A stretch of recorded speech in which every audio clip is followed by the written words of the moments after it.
What does the research tell us causes stuttering?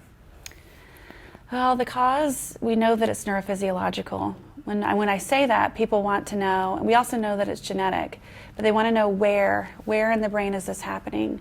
And we don't know yet because, all the data show diffuse areas. I mean, it's spread across different areas of the brain. We think it's more about connectivity across different areas. It may be reduced in some ways. It could be structural because some of the research shows differences anatomically. And so, we don't know, and it's different for every person. And so there's individual variation, and that expresses itself in the nature of stuttering itself. But what we do know is that it's not psychological, meaning that people who stutter don't stutter because they're nervous. They don't stutter because they're anxious. They don't stutter because they're less intelligent. They stutter because as they're talking, there's something that's happening neurophysiologically that's disrupting the natural forward flow of speech.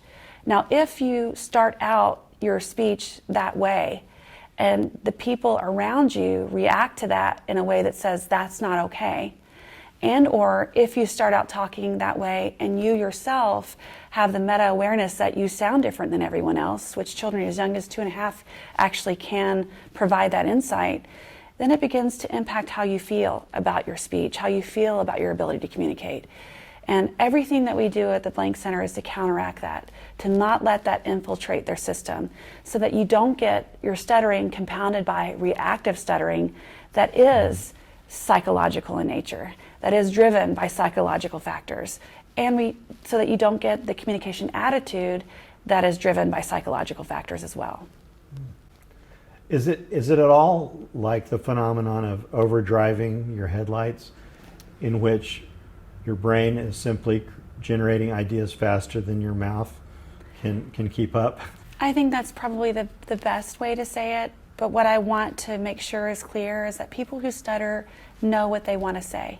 They know the exact word they want to say. They're not formulating as they're going along, looking for a word. They know the word, but I do believe they have lots more words that they want to share and that they are capable of sharing than the typical person who doesn't stutter. These young children who come in, for the most part, they're brilliant. The things that they're talking about, the conversations that we have, they're not what you would anticipate having with young children, and it's a reflection of their intellect. And I think it's also part of what's driving the disfluencies that we see in their speech. When I was growing up, there was one person above all who was sort of the icon stutterer. That's Mel Tillis. Yes. The country great. Hey, y'all talking about golf a while ago. They asked me one time in Nashville. Every year they have a CMA golf pro celebrity. Right. Every year they have, and they asked me if I wanted to be in. I said, well, I've never played before, but I did. And I was in with Don January. Thank you, Glenn. And they asked me, when I went out there, they asked me my handicap. I said, well, I stutter.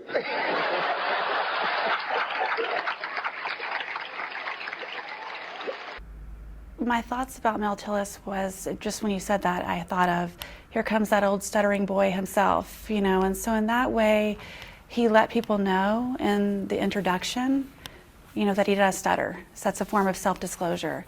There is some self-deprecation in that, so I don't necessarily support it, but I love that he pursued what he most wanted to, and that he also let the public know that he did stutter, and he didn't hide that. And it was really part of his brand, too, Yeah, in that way. I mean, it was... It was not something that, if you knew Mel Tillis, you knew that Mel Tillis stuttered. I'm making more money because I stutter than I do if I talk good. You talk great. Bob Newhart. People of a certain age will know him as a sitcom star. People of another age will know him as Papa Elf. I It's wonderful coming to New York. I don't get to New York enough, and I love the skyline. I especially love the Empire State Building when it's lit up, and it always reminds me of King Kong, because King Kong is my favorite monster movie, if not my favorite movie of all time. You know, some people are highly disfluent, so they repeat a lot of words, they, you know, prolong sounds in their speech, they do things that appear to be like stuttering, but it isn't stuttering, it's just highly frequent disfluent moments in their speech. And this same kind of disfluency, Jimmy Stewart. But he did help a few people get out of your slums, Mr. Potter. And what's wrong with that? Roddy, here, you're all businessmen here. Doesn't it make them better citizens? Doesn't it make them better customers? You said that what'd you say just a minute ago? They had to wait and save their money before they even thought of a decent home? Wait for what?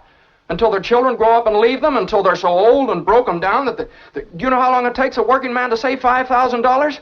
If you think about Jimmy Stewart, you know, interestingly, he was so endearing. You know, he was so trustworthy, and he also, to some degree, it's like, I think in certain circumstances he may have come across as weak and insecure. And so I think that it played on, you know, a part of the stereotype threat of stuttering that I don't like.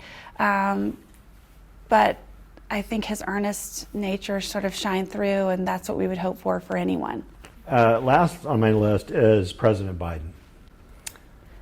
So when I think about President Biden, the first thought I have is we have a What I Wish Wednesday, which we share what, you know, we wish people knew about stuttering.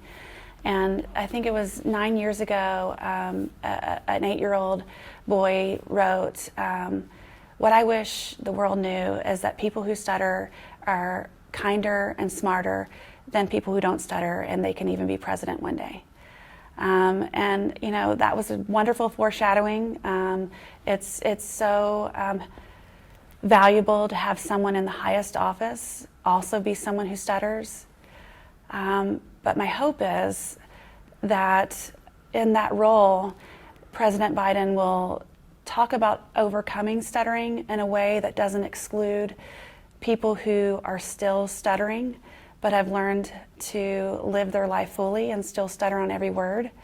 My hope is also that in his position that he can enact change within our school setting, because I think there's lots of opportunities to support students who stutter, but because of lack of awareness, lack of training, many children who stutter are told, you don't have to talk. You don't have to raise your hand. If there's a presentation, you can record it, meet after school. So they go year after year, and they don't have the same practice at pragmatic development that their peers do. But you get to college and you don't get a pass, you know, and so you're years behind, and you also speak differently. And that's why we see so often adolescents, you know, young adults, you know, thinking about suicide, you know, navigating depression, you know, anxiety, and then people assume that stuttering is psychological. But so much of what is psychological is born out of their experience within the environment. And we have a role in protecting them. And my hope is that the president will help us do that. So those were the celebrities I just was thinking of off the top of my head. When I actually Googled celebrities who stutter, I couldn't believe the number that came up. Elvis, Kendrick Lamar, Emily Blunt, Wayne Brady, Steve Harvey, Samuel L. Jackson, Nicole Kidman, James Earl Jones, Charlie Sheen, Ed Sheeran. I mean, what does the success of so many entertainers who stutter tell us about the disorder? Well, I like to call it a difference instead of a disorder, because it's important for young children not to view it as something that's not normal. It is actually the way that they talk. But what I think is different about the difference is that, you know, whenever you face adversity, it forces you to persist against all odds. I mean, you know, the people that have had it's easy, you know, they don't tend to accomplish as much.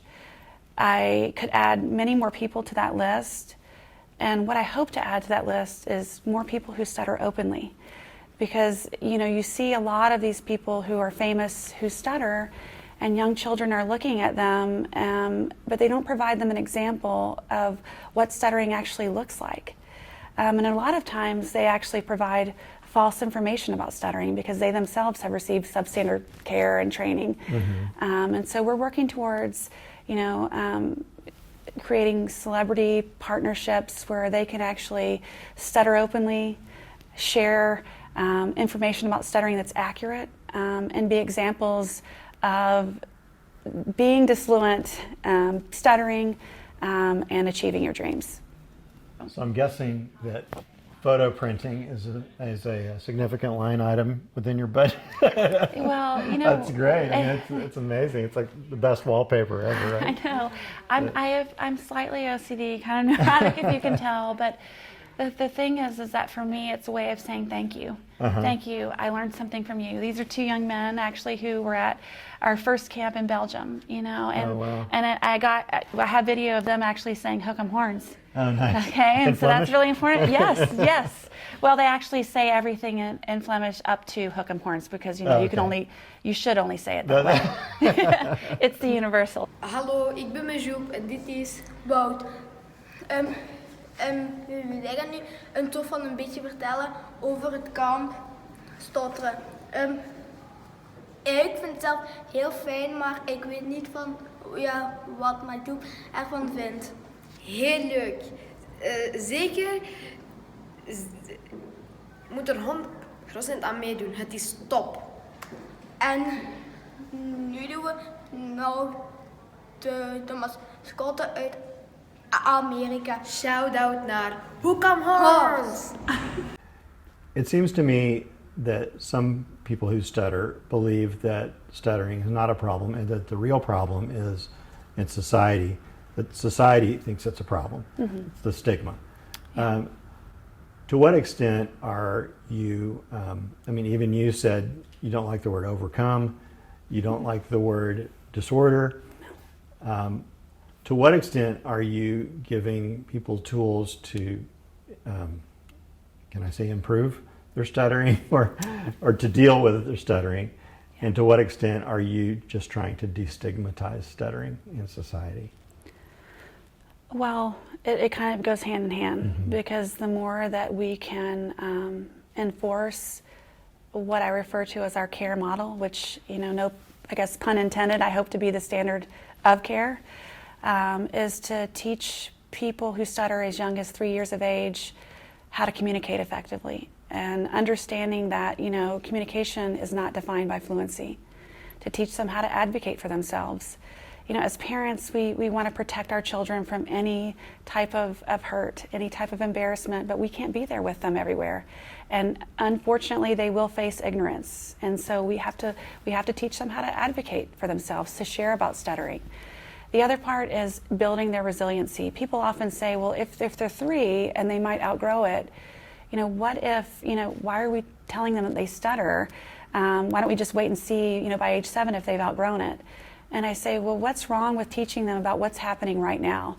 And part of teaching them that is they may outgrow it, they may not. But right now, they have the opportunity to teach the world. And in doing that, they will help children who do and children who don't outgrow stuttering. And the last part is education. So in thinking about the care model with education, it's, most people think stuttering is psychological. So many parents have so much guilt. They feel responsible. They think if only I would have done this, not done that, then my child wouldn't stutter. Children are really smart and they pick up on the parents' perceptions. They experience these moments of disfluencies and they see that the people around them turn away, look away, or ask them to stop and start over again. And implicitly that's telling them that the way they talk is not okay. They go to doctor's appointments and people who they know are highly educated look at them and even make fun of them, ask them why they're talking that way. But the idea is our children go into that circumstance and when the dentist looks at them and says, well, why are you talking that way? Instead of feeling offended, they get excited about the opportunity to teach. And so they can look at their parent, let them know I've got this. I talk this way because I stutter. Stuttering is neurophysiological. It's also genetic. And my uncle also stutters. And what was really wonderful is this parent just told me this last week, let me add to that. This just happened to me, and I told the dentist, well, why don't you just ask them? They can tell you. And that's so important because it's not just that moment, it's the time period before and after that moment, because it stays with you. You remember those feelings. And when they were driving home from that appointment, they both felt proud. They felt empowered, and they felt like it was going to be okay. Not saying it's easy. I mean, stuttering is hard. Anything that's different from the norm is hard. But if they can find a way to think about it as an opportunity to grow, an opportunity to not help only themselves, but really to help the world, then I think it transcends it in their mind and in their actions as well.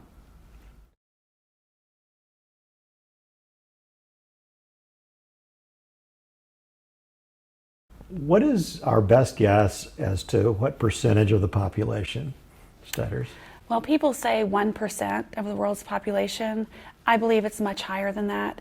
I mean, we provide services all over the world. We have wait lists everywhere. I think part of it is the stigma. I think people don't necessarily want to seek help. They don't want to share that they stutter. I have people who come to me, they're 75, 85, and it's the first time they've ever actually said openly that they've stuttered their whole life. From a fascinating perspective, they may even have somebody else in their family who also stutters, and they've never talked about it with each other. And so there's so much concealment, there's so much shame, there's so much embarrassment that, you know, I just think that estimation is certainly lower than what it actually is.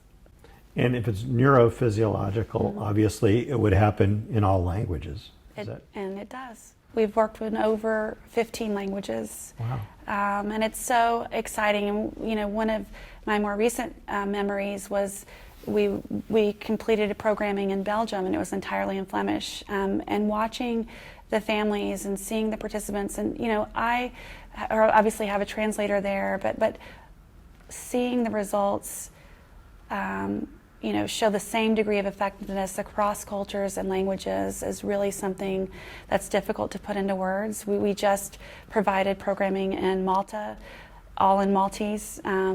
We are going to be providing programming in Pakistan, South Africa. We've provided programming in the Netherlands.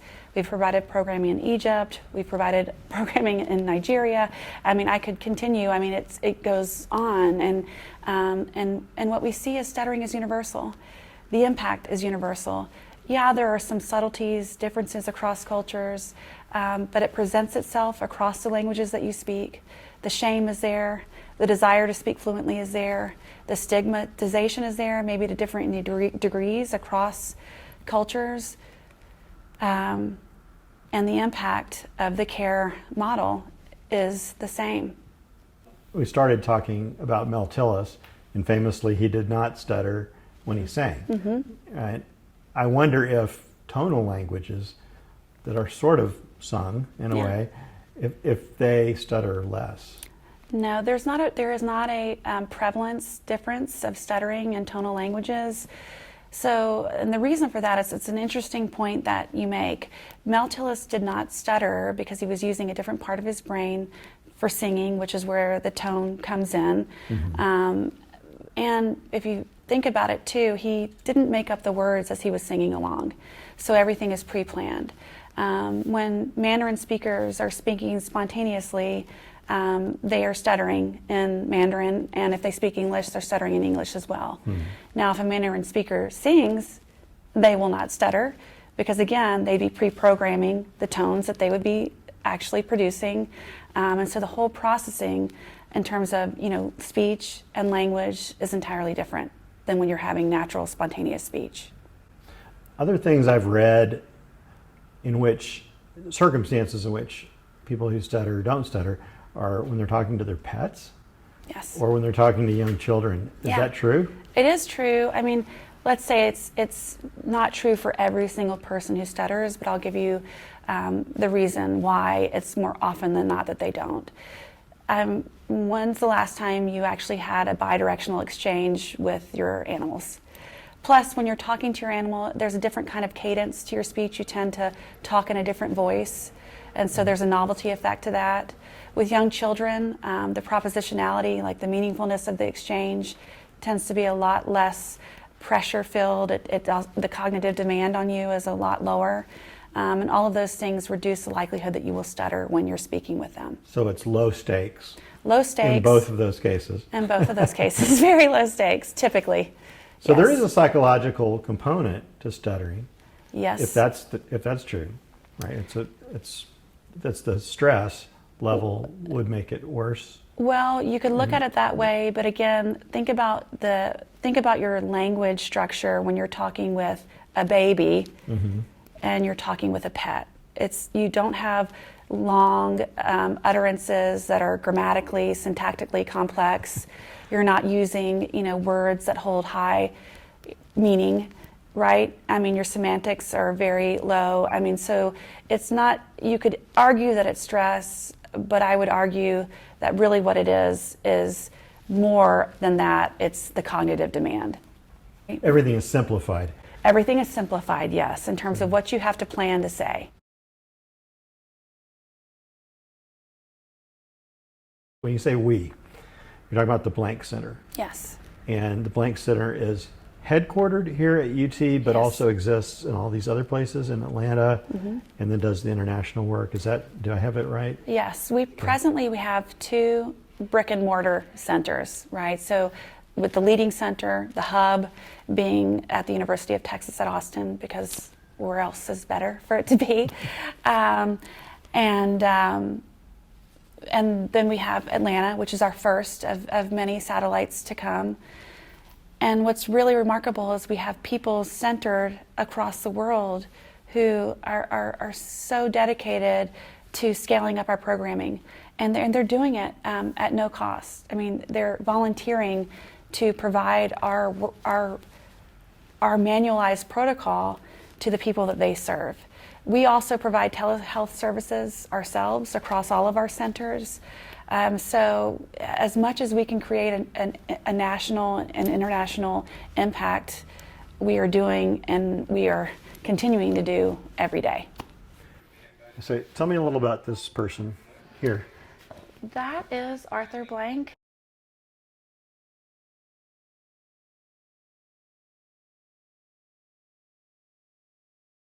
Without him, we wouldn't be standing where we are right now. He's probably, or actually he was, I think, rated as, from Forbes, top 100 most brilliant minds. And so talking with Arthur is an honor and a privilege. I mean, when you talk with him, he's thinking about 1,000 things at once. When we were going through the grant process, there were several layers that I had to go through before I got to him. And once we began to get closer to understanding that this was actually going to happen, I'll never forget this, but he said, we can do all of this, but I need you to also commit to satellite centers. And so, as I was worried, are we going to get the support for our center here? He was already light years ahead of me, thinking about, scaling our programming around the world and whether or not I'd be willing to give of my life to do that. And I said, So Home Depot model in a way, right? Definitely. Satellite centers I did. everywhere, blanket coverage. Well, and I said, yes, I am willing, but it's going to cost you money. And it was a lighthearted moment, but it was also a moment where we understood that this was going to be far beyond what I had initially anticipated. And there's not a day that goes by that we don't feel grateful for him. He's integrally involved in everything that we do. He has supported us tenfold. He's connected us with so many different people. He has made sure that wherever he goes, he speaks about our mission. And I just know that whatever is to come, so much of it will be because of his influence, his belief in us, and his impact. He funded a $20 million grant for our leading center and an additional $12.25 million grant for our first satellite center. And I know that in the years ahead, he will fund more. The only thing we have to do is continue to do what we said we were going to do. Right. And we have, and we've done actually even more. So how is it exactly that you engage with Stutters? Do they contact you? Is there outreach? Does it go both ways? Do you recruit them for studies? I started with like a handful of 6 participants here in Austin. I mean, I was working out of a truly a custodial closet that they had cleaned out for me. I mean, and You stepped up a little bit here, let me just say. well, the reason why, and I mean this with the most genuine, let me just say this to you, it's hard for me to even put in words. We would not be where we are today had we not listened to the people that we serve. You know, and every person that we've provided therapy to, I've learned something to innovate our therapy further, to you know, improve it in a way that's going to be better for the next person. And so I haven't had to ever really desperately seek people to know that we're here. I have to just thank the people who stutter, who we've served, because they continue to tell other people that they need to be here. And they need to do whatever they can to get connected with us and our services. And yes, of course, we do recruit participants, but we have a community from which we can, you know, recruit from. We have people from the stuttering community who want to help us to improve our understanding of the nature of it, who want to help us to improve our treatment, and who walk into the center and they see their faces and they know, just like I know, that if not for them, we wouldn't be here. And if not for them, we wouldn't be where we'll be tomorrow. It's no you know, surprise that the supporters who have provided us the most in terms of insight and in terms of financial support are people who stutter themselves, because they intimately understand not only the rationale and the impact of what we do, but the need for it, and the need for it worldwide, the life-saving need for it.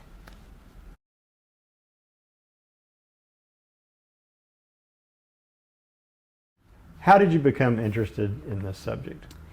Oh, I became interested in this subject as an undergraduate. I was putting myself through school and just trying to figure out, I mean, what did I want to major in? You know, I had no real concept of you know, what I wanted to do other than I wanted to help people.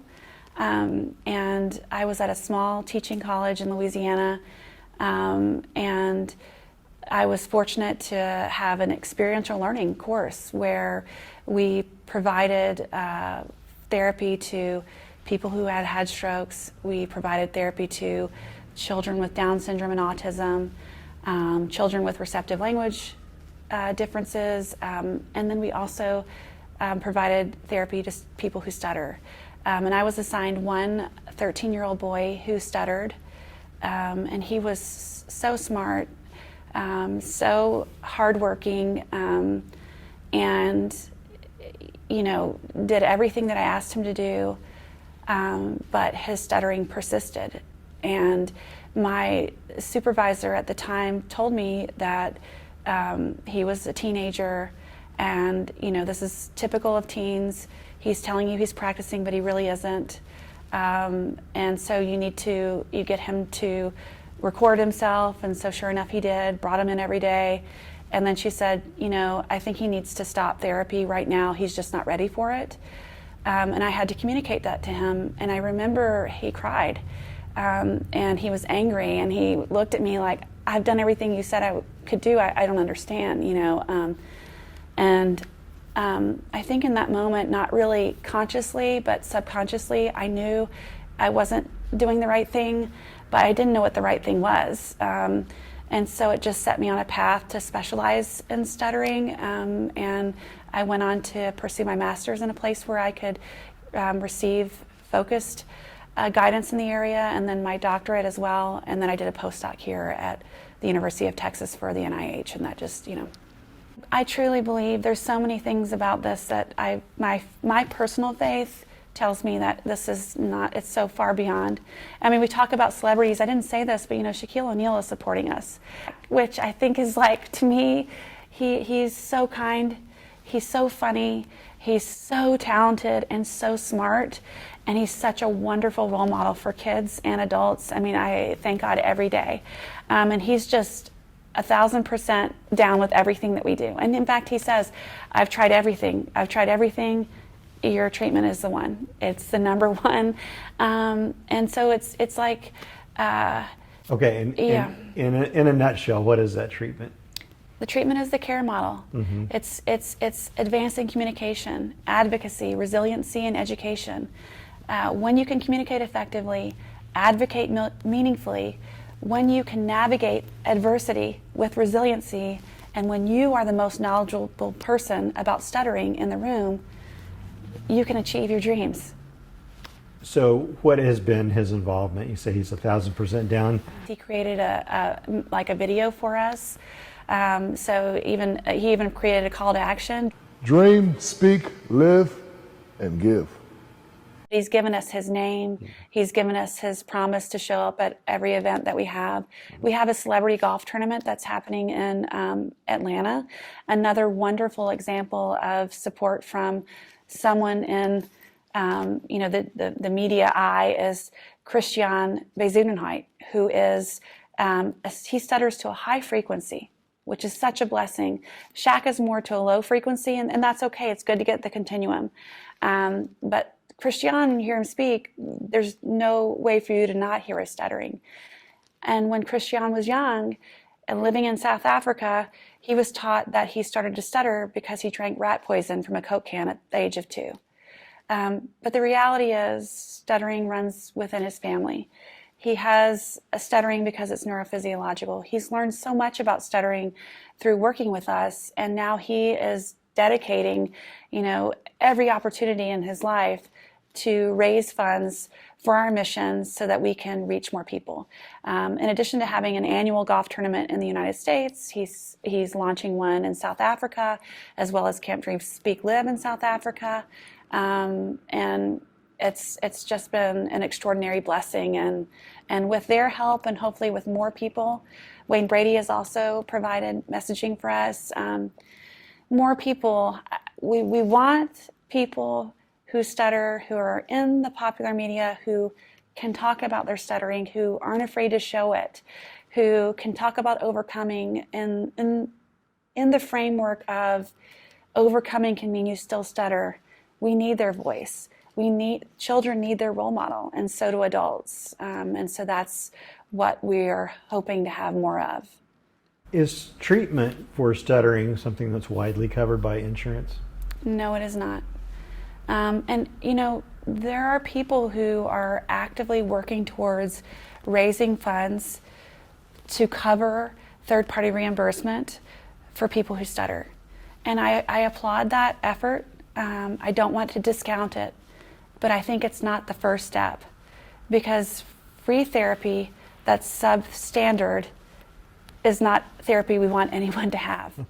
So the first step is changing the model through which we provide therapy, understanding, what should be the standard of care. What should we be doing with young children, teens, adolescents, and adults? What is the standard of care for stuttering, and providing that so that we know then if we raise enough funds to get that third-party reimbursement, that no matter where they're going, they are getting quality care. And right now, that simply is not the case. Can you tell me who the Langs are? Yes. I'm glad you asked that, because if not for Mike and Tammy Lang, again, we wouldn't be here. Mike Lang is a graduate of the University of Texas at Austin. So let me just stop there and tell you he's a double degree, business and law, which tells you he's a genius. And it also reflects the legacy of our wonderful university. When I met Mike, it was instantaneous, because he's a person who stutters, struggled with it his whole life, still navigating the complexities of it now. Part of their support of our mission is healing. And he will say it's the best thing he's ever done in his life. And that's not a reflection of me. It's a reflection of all of the people that he's seen that have been impacted, that have then joined in his efforts. Because it's such an overwhelming feeling to give, and then to see the impact of what you give. And my hope and prayer is that he truly wakes up every day and understands that he and his generosity is really the difference maker for people all over the world. Where do you want to take all this? You've had tremendous growth in the last, what has it been? Noel, it's actually been since 2003. Okay, since 17 2003. That's when you started your postdoctorate work? Or? Day one on campus, I was providing therapy. Wow. Okay. And I was told not to, and that I needed to focus on my postdoc. But I couldn't, recruit people to do these crazy experimental paradigms and have them ask me, is there anyone here who could provide me with therapy? And me say, no, there isn't, good luck. And so in exchange for them completing the paradigms that were unique to my grant, I provided therapy, and it just continued from there. I've had the privilege of meeting Annie Glenn. Obviously, she's no longer with us, but I stood in line at a convention. I was determined to meet her, and I'll never forget what she said. She said that she had read about what we were doing, which to me was such an honor, because obviously, at that point I didn't really feel like most people even knew we existed. And then she said, my request to you is to continue forward no matter what anybody tells you. Don't stop, because what you're doing is so critical, and I just only wish I would have had it at any age of the children that you're serving now. So we're at 19 years now. Yes. You've got this beautiful new center, international outreach. Where from here? What does the future look like for this place? The future looks like when you encounter people who stutter, who are adults, relatively few, if any, have memories of childhood pain associated with their stuttering. Instead they reflect upon, when I was younger, I learned about stuttering. I got to meet a lot of interesting people. I got to share my story around the world, and in sharing, I saved lives. And that, when people seek services, that they can walk into any local clinic, school setting, rehab, hospital, university, and they will receive quality care that's reflective and founded in the care model. My hope is that when you see the symbol for Dream, Speak, Live that we came up with many years ago, that instantaneously you associate it with what was started here at the University of Texas at Austin. And that the goal was to ensure that every person, every child, teen, adult who stutters around the world could learn how to speak confidently, advocate meaningfully, so that they could live their lives to the fullest.